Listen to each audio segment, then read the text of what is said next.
Otra de las casas o de los tipos de viviendas que quedan excluidos del ámbito de la ley de arrendamientos urbanos son las viviendas universitarias, cuando éstas hayan ido o hayan sido calificadas como tal.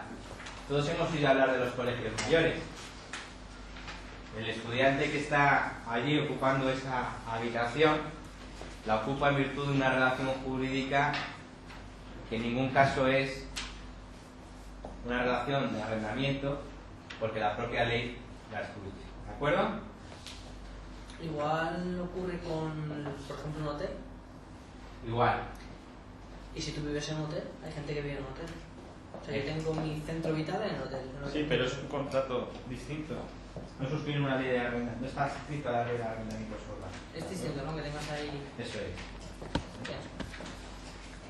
Bien. Otra de las cuestiones que tenemos que tener en cuenta es que cuando la ley distingue entre contratos de uso distinto de vivienda y contratos de vivienda, es porque va a establecer dos regímenes jurídicos distintos. Va a otorgar privilegios a los inquilinos de vivienda, ¿de acuerdo? Mientras que los contratos de uso distinto del de vivienda, lo que dice la ley, miren, ustedes pueden pactar lo que quieran, siempre que no sea una cosa que se oponga a la ley, a la moral y al orden público, ustedes pueden llegar al acuerdo que estimen por conveniente. Ahora, en contratos de arrendamiento de vivienda, yo voy a proteger al inquilino, voy a proteger al arrendatario. Ustedes saben que existe el derecho a la vivienda, a una vivienda digna, ¿no? Y eso es un derecho fundamental de los españoles. Sí. Bueno. Teoría. Según la Constitución, sí. Teoría. Pues ni tan siquiera según la Constitución, Sí, porque tiene derecho. viene reconocido eso, pero viene reconocido no como un derecho, sino como un principio. Viene dentro de un capítulo que se llama de los principios rectores de la política social y económica, y es que la propia Constitución da órdenes a los distintos gobiernos, a los distintos poderes legislativos también, para que adopten normas y medidas para procurar que todos los españoles tengan una vivienda digna. Pero no es un derecho fundamental. Derechos fundamentales son el derecho al honor, son el derecho a la libertad, son el derecho a la intimidad. Esos sí son derechos fundamentales. ¿De acuerdo? No necesita reconocer ningún gobierno porque ya vienen reconocidos en la Carta Magna. Pero la vivienda no es de ese tipo de derechos. ¿Por qué les digo esto? Porque la ley de arrendamientos urbanos, cuando establece determinadas prerrogativas o privilegios para el inquilino, tiene en mente eso. Tiene en mente que tiene que procurar que todos tengamos un sitio donde vivir. ¿De acuerdo? Por eso va a favorecer al inquilino. Pues bien, antes de entrar a ver ese régimen privilegiado, la propia ley nos dice, miren, en los contratos de arrendamiento de viviendas superiores a 300 metros cuadrados, esas no se las aplica el régimen previsto para los arrendamientos de vivienda. Y en los contratos de arrendamiento de vivienda en los que se pacte un canon arrendaticio, es decir, una renta mensual superior a 5,5 veces el salario mínimo interprofesional, esas tampoco se les aplica el régimen que hay para los contratos de arrendamiento de vivienda. ¿Y alguien me puede decir por qué? Porque estarán conmigo que un señor que puede pagar una renta equivalente a 5,5 veces el salario mínimo interprofesional, o que puede alquilar una vivienda de más de 300 metros cuadrados, es un señor que se lo puede permitir y no necesita la protección de nadie. ¿De acuerdo? Así que la ley lo excluye del régimen privilegiado que ella misma contempla. ¿Vale?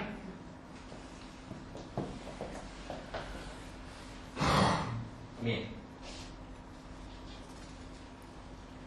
Miren, el régimen que contempla la ley de arrendamientos urbanos para vivienda es tal a los inquilinos que la propia ley de arrendamientos urbanos dice que todo aquel pacto al que llegue el arrendador y arrendatario que se oponga a lo que dispone la ley es automáticamente nulo de pleno derecho.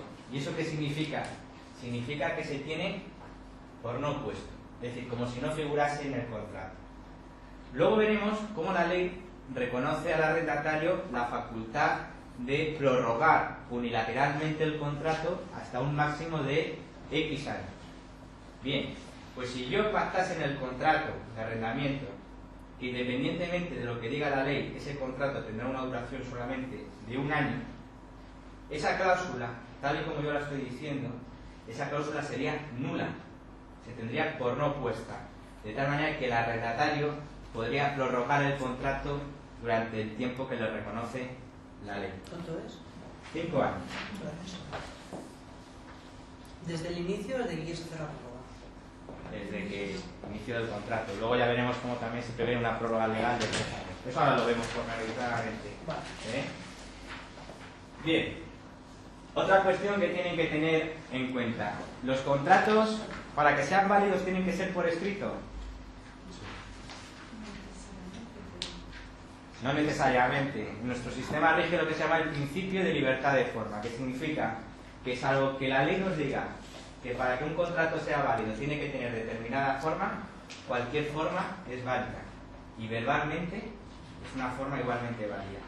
Lo único que estarán ustedes conmigo que más mínimo con sentido común hace que lo tengamos que poner por escrito, pero en principio que sepan que un contrato de arrendamiento verbal sería válido. Pero evidentemente la recomendación es que se hagan por escrito. ¿Tendría que haber testigos en caso de que fuera verbal? ¿Dime? ¿Tendría que haber testigos? Sería la única manera de poder acreditar ya no solamente la existencia a veces, sino también los contenidos del contrato, porque puede ser que podamos acreditar incluso que hubo un contrato de arrendamiento, pero ¿cómo acreditamos la duración? Que se pagaron las rentas, o cómo acreditamos las rentas que se pactaron. Eso todo tiene que ser por escrito, y en el peor de los casos haya un testigo que resulte fiable. En definitiva, los contratos, independientemente de que valgan de forma verbal, algunos tienen que hacerse siempre por escrito, porque es la única manera de acreditar ya no solamente la existencia del contrato, sino los términos del contrato. ¿Vale? Bien, antes les hablaba de que la ley de arrendamientos urbanos reconoce al arrendatario, al inquilino, la posibilidad de prorrogar el contrato hasta un periodo determinado.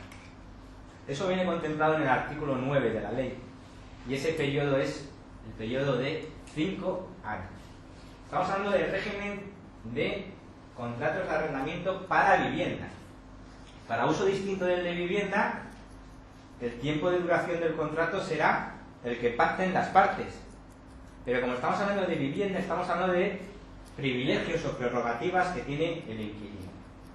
Bien, pues cuando les iba diciendo, si yo suscribo un contrato de arrendamiento para uso de vivienda y pongo que el contrato de arrendamiento tendrá la duración de un año, llegado ese año, hay dos supuestos, o mejor dicho, tres que pueden darse. Que arrendador y arrendatario de mutuo acuerdo lo den por terminado el contrato. ¿Será eso legal o no será legal? Sí. Y el segundo de los supuestos será que el arrendador lo quiera dar por resuelto, porque en el contrato pone un año, pero el arrendatario no lo quiera dar por resuelto. Entonces, ¿qué pasa? Que el arrendatario puede decir, mire, la ley me reconoce la posibilidad de tirarme aquí hasta 5 años y el contrato se irá prorrogando año a año hasta un máximo de 5. Aunque el arrendador no quiera. Aunque el arrendador no quiera, porque es un derecho que le reconoce la ley. Perdón, ha dicho hasta un máximo, allí pone un mínimo. No es por el mínimo. Y hasta alcanzar una duración mínima de 5 años. Claro, al principio viviendas. No, pero es lo que yo estoy diciendo. Es decir, puede ir hasta 5 años, puede prorrogarlo unilateralmente, como máximo. No puede unilateralmente prorrogarlo 6 años, ni 7. Es hasta 5 años, ¿de acuerdo? Otra posibilidad, que era la tercera, es que el arrendatario no quiera prorrogarlo y el arrendador siquiera. Entonces, ¿qué sucede? ¿Se rescinde o no se rescinde el contrato? Sí. Se rescinde el contrato. ¿De acuerdo? ¿Eh? Si tú tienes un contrato de 5 años y te vas al año y medio, ¿te hacen pagar algo por no...? Sí, te podrían reclamar las cantidades hasta llegar a esos 5 años. Todas las cantidades. Pero si se refleja en el todo. Claro, si la duración del contrato es de 5 años. Pero por ejemplo, si tú No, tienes si un es contrato. Vamos a ver, Tú tienes un contrato de 3 años. ¿me permite? Sí. Lo que les estoy diciendo es así de sencillo. Independientemente de la duración que pactemos, si esta es inferior a los 5 años, el arrendatario, si lo estima oportuno, puede prorrogarlo hasta un máximo de 5. Supuestos prácticos. Contrato de arrendamiento de duración 1 año. Llegamos al año y el arrendatario dice que no se va. ¿Puede seguir el arrendatario en el inmueble? Sí. ¿Hasta cuándo? Hasta que lleguen 5 años. Suscribimos un contrato de arrendamiento que dice duración 3 años. Llegamos a los 3 años. Si quiere el arrendatario, ¿puede seguir? Sí. ¿Por cuánto? Nuevamente 2 años más hasta llegar a los 5.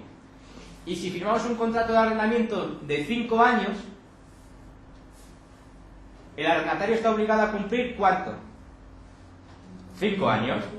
Luego, si el arrendatario se va antes, ¿qué hay? Un incumplimiento del contrato.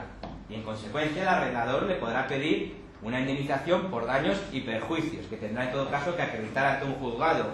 Y esa indemnización por daños y perjuicios pueden ser las rentas que ha dejado de percibir el arrendador. ¿De acuerdo? Pero, ¿les queda clara la idea?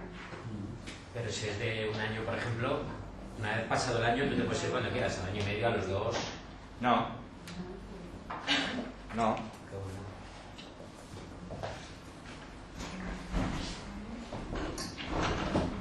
He dicho que el contrato se prorroga anualmente.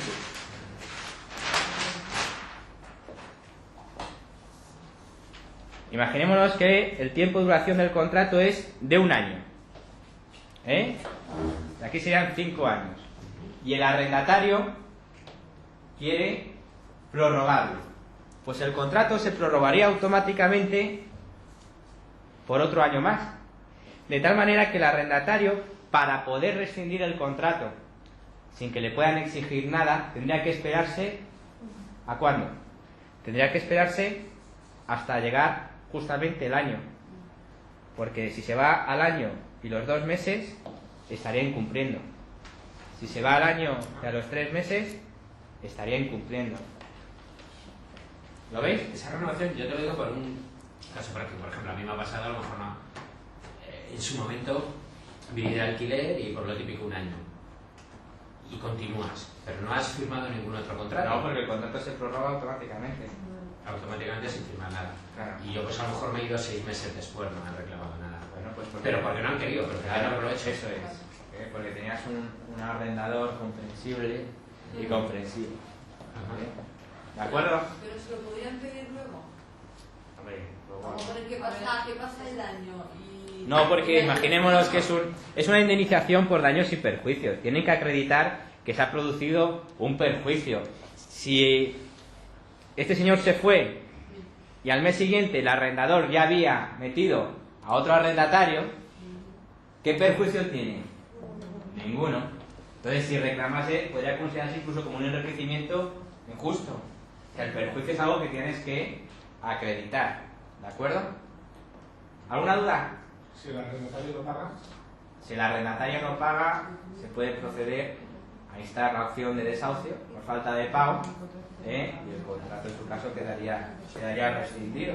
¿Y qué plazo puede tener eso? Eso sí es un perjuicio para el arrendador. ¿El qué? El que no pague el arrendatario. Hombre, si no paga el arrendatario, lo que procederá a hacer el arrendador será reclamarle las rentas que le tenía que haber pagado, que no le ha pagado, ¿hasta cuándo? Hasta que el juez dé por rescindido el contrato de arrendamiento. Imagínate que me ha dejado de pagar 2 meses y yo interpongo la demanda y el procedimiento judicial tarda 4 meses. Pues cuando el juez dicte sentencia, dirá, oiga, usted le tiene que pagar a este señor 6 meses. Usted ha estado ocupando la vivienda 6 meses sin pagar. ¿De acuerdo? ¿El contrato entonces continúa en los mismos términos o si te deja de pagar 6 meses puedes considerarlo? Cabe la posibilidad, vamos a ver, cabe la posibilidad de hacer lo que se llama enervar la acción. Significa que si yo dejo de pagar y el arrendador me demanda o me pide el pago, si yo pago, automáticamente se paralizaría cualquier procedimiento y a mí no me podrían echar a la calle. Pero solo se puede enervar la acción una vez. Eso lo puedo hacer una vez. A la segunda vez, si vuelvo a dejar de pagar y nuevamente el arrendador me demanda y solicita al juez no solamente que le pague, sino que me lance del inmueble, es decir, que me eche de la vivienda, en ese segundo momento, aunque yo pagase, proseguiría el procedimiento para echar al arrendatario.